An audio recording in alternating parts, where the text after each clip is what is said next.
જે દલિત સમાજના 4 યુવાનો જે ભણતા ખૂબ જ મહેનત કરતા હતા અને ભણતા જતા હતા, એવા 4 આશાસ્પદ યુવાનો જ્યારે ગાવડકા પુલ પાસે જ્યારે નદીમાં નાવા પડ્યા અને કુદરતને ન ગમ્યું એના હિસાબે આપણે 4 જે વિદ્યાર્થીઓ ડૂબીને મૃત્યુ પામ્યા, એ ખૂબ જ દુઃખની વાત છે.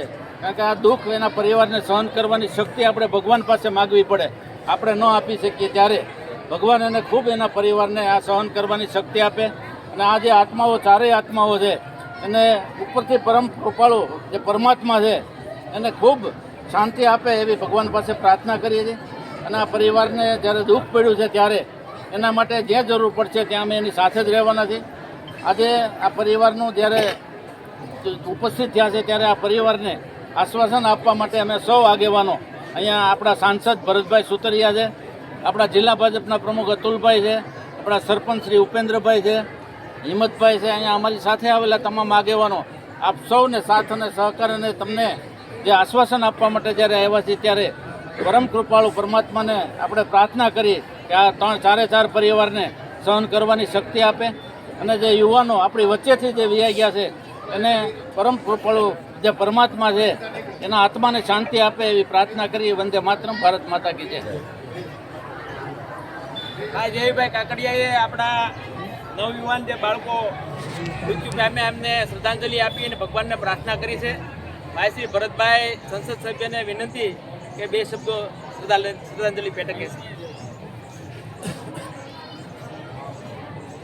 મીઠાપુર ગામે જે આપણી વચ્ચેથી અને આપણી હારે રહેતા એવા દલિત પરિવારના 4 યુવાનો, જો કોઈ પોલીસમાં જઈએ કે એમ હતા, કોઈ ડૉક્ટર બનીએ કે એમ હતા, અને એનું ભણતર પૂરું થતું હતું. એટલે દુઃખ એ વાતનું છે કે આપણી વચ્ચેથી એને ખબર નહોતી અને અજાણ્યા પાણીમાં જે નાવા ગયા અને કુદરતને ના ગમ્યું અને આપણી વચ્ચેથી 4 યુવાન આપણે ખોયા છે. તેને હું એના પરિવારને સહન કરવાની શક્તિ અને પરિવારને જાણે તો આમ તો બધા આશ્વાસન આપે છે, પણ આપણી કરતાં કુદરત એને આશ્વાસન આપે, આપણા ભગવાન એને આશ્વાસન આપે અને એને સહન કરવાની શક્તિ આપે એવી ભગવાન ભોળિયાનાથમાં પ્રાર્થના કરું છું. અને અમે જ્યારે આ ઘટના ઘટી ત્યારે હું જેવીભાઈ, કૌશિકભાઈ, રમણભાઈ, મહેશભાઈ, આમ તો 5 ધારાસભ્ય ગાંધીનગર જ હતા. એમને ખબર પડી અને તરતો કરે તમે 6 વાગે મુખ્યમંત્રીને મળ્યા એટલે જેવીએ તરતો કરીને પત્ર લખ્યો અને આવી ઘટના ઘટી છે એનું જાણકારી એને આપી. એટલે પરિવારને આ મુસીબતની અંદર આજ તો આપણે બધા ભેગા થઈને આપણે એને મુસીબતમાંથી બહાર નીકાળશું, પણ આવનારા દિવસોની અંદર પણ એને મુસીબત રહેવાની. તો એ મુસીબત ન રહે એની માટે અમે બધા અહીંયા રાજકીય આગેવાનો, ધારાસભ્યથી માંડીને અમારા સંગઠનના બધાએ અમે આ પરિવાર સાથે કાયમી માટે રહેવું. ઓમ શાંતિ, ઓમ શાંતિ.